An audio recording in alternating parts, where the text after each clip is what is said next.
Jensen, let me ask you about this U.S.-China race that everyone talks about. And let me put it to you this way. For the last 3 administrations, Trump 1, Biden, and Trump 2, there's been actually a bipartisan consensus that what we should be doing is denying China high-end computing power and capacity by denying them the highest-end chips. You have said that this strategy has backfired. Explain what you mean.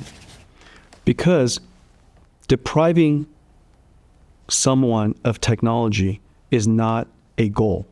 It's a tactic. And that tactic was not in service of the goal. The goal, of course, is that United States and China now represent a unique relationship that hasn't existed in the world for a long time. 2 incredible countries, both would like to succeed, both would love to prosper, both would love to win. We would like United States to be the world leader. There's nothing wrong with that aspiration, and we should definitely try to achieve that and strive for that. In order for America to be the world leader, just like we want the world to be built on the American dollar, using the American dollar as a global standard, we want the American tech stack to be the global standard. We love that the internet was created by American technology and is built on American technology. And so we should continue to aspire for that. In order for us to do that, we have to be in search of all the AI developers in the world. And as it turns out, China is incredible in AI because 50% of the world's AI developers are in China and Chinese.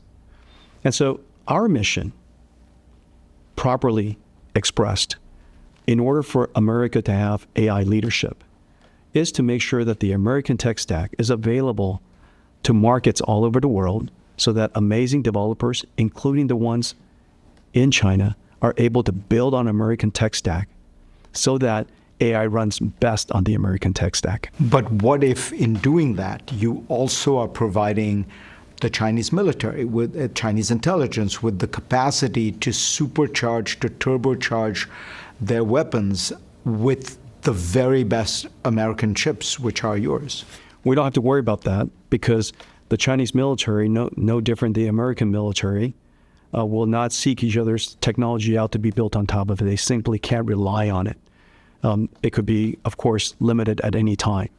Not to mention, there's plenty of computing capacity in China already. If you just think about the number of supercomputers that are in China, built by amazing Chinese engineers that are already in operation, they don't need NVIDIA's chips, certainly, or American tech stacks in order to build their military. Let me ask you a broader question. What difference does it make who gets there first? Because at some level, you've described this as electricity. So if it's a kind of resource that's going to be sprinkled into every industry everywhere, just like, Edison invented electricity, but the Soviet Union started to use it. Everyone will use AI, particularly given that there are open source models now. Let's say I'm a company. I want to use AI to make my sales force better. I use DeepSeek, or I use Llama, or I use OpenAI. Does it matter whether it's American or Chinese? In the end, I don't think it does. The DeepSeek R1 model is revolutionary. It's the world's first advanced, open reasoning model.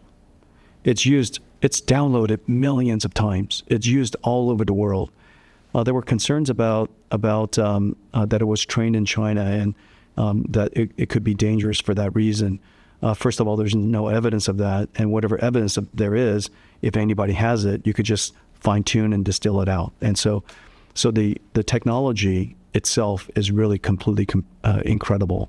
The open source nature of it empowered startup companies, new industries, countries to be able to engage AI. Your question about does it really matter who gets there first? I think in the final analysis, I don't think it does. However, I believe it is core to the American spirit to want to be the world's best. We should want to be the world's best in computing technology. The computer industry is one of America's national treasures. There is little doubt that this industry that I'm part of is the world's best.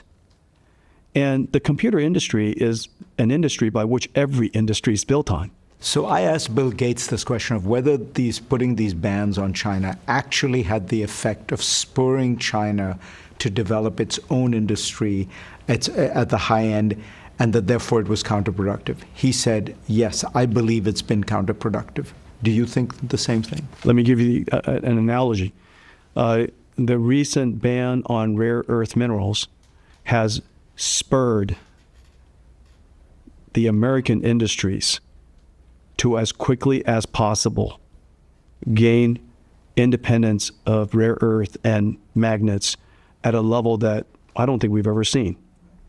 And so there's case in point. So if it happens to us, it must That's right. happen to them. That's right. The fact of the matter is, we are competitors, but we are highly interdependent. And to the extent that we can compete and both aspire to win,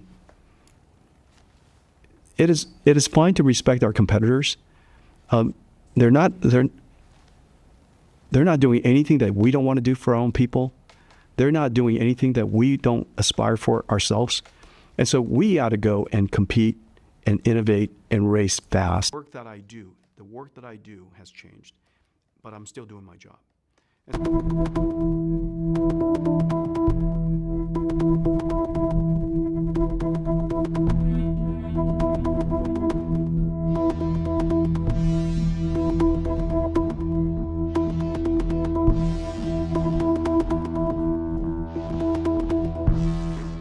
Next one. This is one petaflops. We're announcing NVIDIA.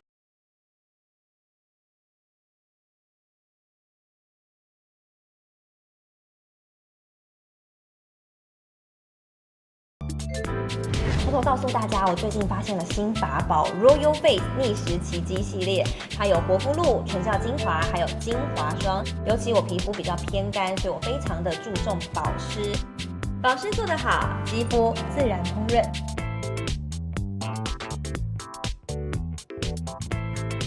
提亮肤色更年轻，抚平皱纹超有感，而且气色变好。用心保养，每天都更美丽。